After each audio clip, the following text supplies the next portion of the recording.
अभी गोरी आवे बकर कट्टा मुर्गा रास्ता जो हत रहूँ आमा के छाँ। आवे गोरी आवे बकर कट्टा मुर्गा रास्ता जो हत रहूँ आमा के छाँ। दोनों बैठ के गोठिया लेबो दोनों नैना लड़ा लेबो ना। दोनों बैठ के गोठिया लेबो दोनों नैना लड़ा लेबो ना। आहू भैया आहू बकर कट्टा तुर गाँव रास्ता देखत रही बेआमा के छाँव। आहू भैया आहू बकर कट्टा तुर गाँव रास्ता जो हत रही बेआमा के छाँव।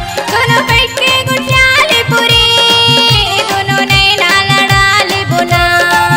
दोनों बैठ के गुठिया ले पूरी दोनों नैना लड़ा ले बोना। अभी गोरी आवे बकर कट्टा मुर्गा रास्ता जो हत रहूँ आमा के छाँ। आहू भैया आहू बकर कट्टा तुर गाँव रास्ता जो हत रही बेआमा की छाँव।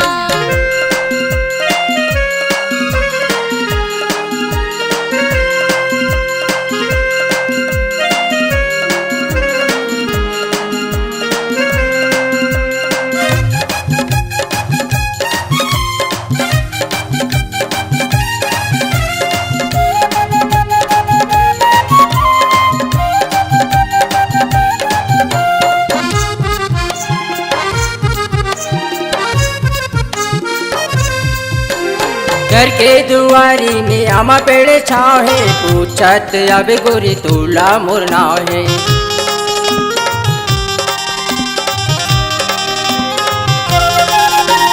घर के दुआरी में आमा पेड़ छाँव है पूछत अबे गोरी तूला मुरनाव है। पूछत अबे गोरी तूला मुरनाव है। मन गाँव के आगू में परी मोरे गाँव जिन मेरे हवा वो आमा पेड़ छाँव।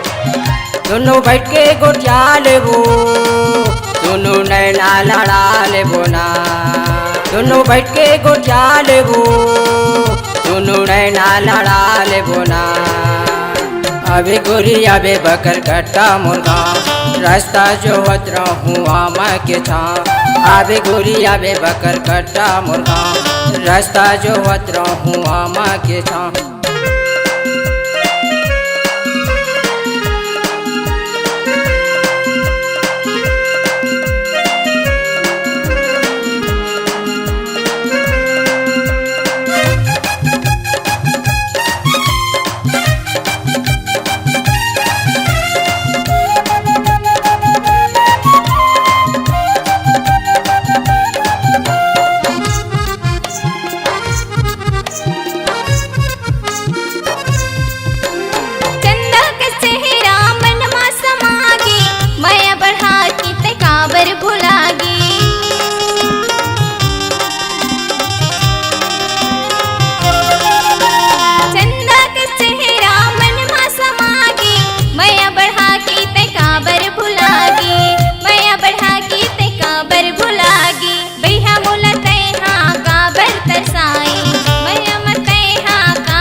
अभी गोरी आवे बकर कट्टा मुर्गा रास्ता जो हत रहूँ आमा के छाँ।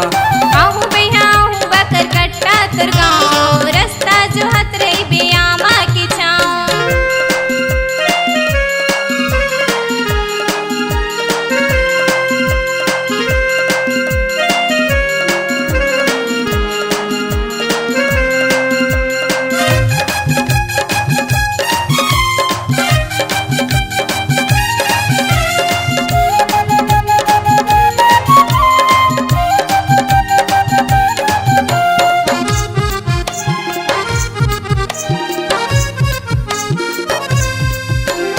गाँव के मड़ई मोला बुलाए संग में घुमा के गोरी पान लखवाए।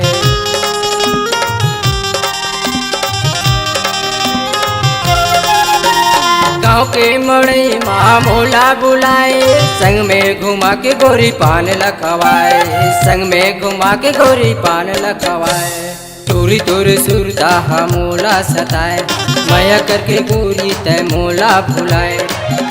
दोनों बैठ के गोटिया लेबो दोनों नैना लड़ा लेबो ना दोनों बैठ के गुठिया लेबो रे दोनों नैना लड़ा लेबो ना अबे गोरी अबे बकर कट्टा मुर्गा रास्ता जो होत रहूँ आमा के छाँव आबे गोरी आबे बकर कट्टा मुर्गा रास्ता जो होत रहूँ आमा के छाँव दोनों बैठ के गोटिया लेबो दोनों नैना लड़ा लेबो ना दोनों बैठ के गोटिया लेबो दोनों नैना लड़ा लेबो ना दोनों बैठ के गुठिया लेबो रे दोनों नैना लड़ा लेबो ना दोनों बैठ के गोटिया लेबो दोनों नैना लड़ा लेबो ना दोनों बैठ के गुठिया लेबो रे दोनों नैना लड़ा लेबो ना दोनों नैना लड़ा लेबो ना